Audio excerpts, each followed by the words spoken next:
There's nothing quite like a dip in the pool on a hot summer day, but for many Americans, swimming isn't a source of fun, but fear. Yeah, so many of us, myself included, didn't grow up swimming and never learned how to do so. And it's a dangerous problem that is all too common among Black Americans, and we wanted to explore it. Here's part one of a series that's really important to me and so many others, Swimming While Black.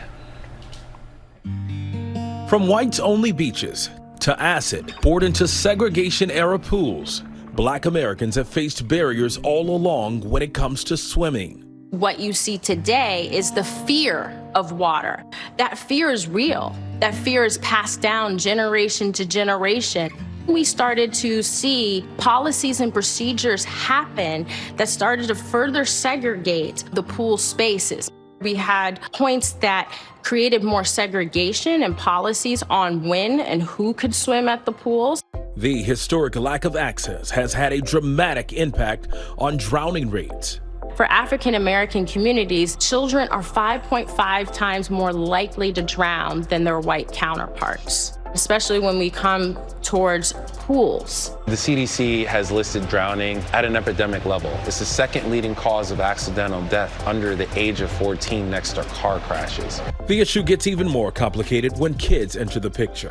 It's really important for parents to learn to swim, to set themselves up as role models for their children so that we can overcome this basic barrier to swimming lessons and water safety. Parents know that it's important, but the challenge is if there's embedded fear, that becomes an avoidance to learning to swim or having their children learn to swim. A lot of our students, they are the first in their family to learn how to swim.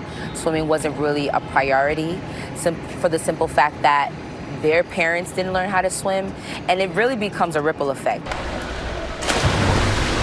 Olympic gold medalist Cullen Jones says the ripple effect reaches all the way to competitive swimming. When I was younger, I didn't have swimmers that looked like me to look up to.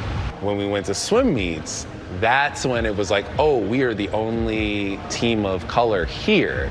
That's when it became very obvious to me that I'm doing a sport that everyone doesn't look like me. As I started to rise up the ranks, going to nationals, definitely started realizing that there were less and less people of color there. If there were more than 2 or 3 people of color in the meet, I was shocked. Stereotypes have played a role too. The myths that Black people can't float or have denser bones are pervasive, but according to experts, they are completely untrue.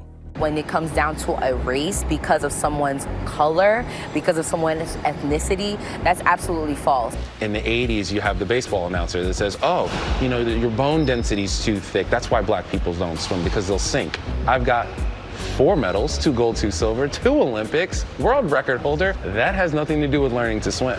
It's been one of those racial stereotypes that has been propagated in order to continue that unfortunate cycle of keeping people away from the pool.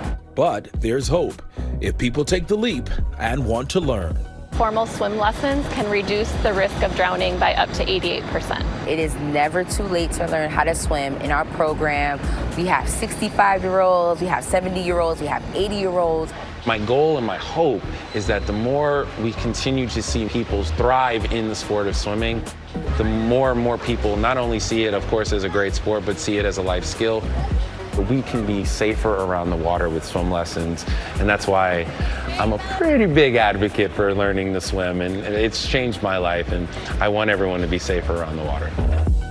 It is life-changing, and a quick thank you to Sonder Battery Park for letting us shoot at their beautiful pool. But it wasn't that my parents couldn't afford to get me swimming lessons. They were afraid, so they passed the fear along to me. So I'm taking up the challenge, and I'm going to learn how to swim. I've been learning over the past, couple of months there, and my last lesson actually was yesterday, but I'll continue to go. But we're going to have the stories airing next week, and the hope is to encourage people to get out, learn how to swim, kids as well as adults. I'm so excited to see these stories. Thank you. Well, hey there, GMA fans. Robin Roberts here. Thanks for checking out our YouTube channel. Lots of great stuff here. So go on, click the subscribe button right over here to get more of awesome videos and content from GMA every day, anytime. We thank you for watching, and we'll see you in the morning on GMA.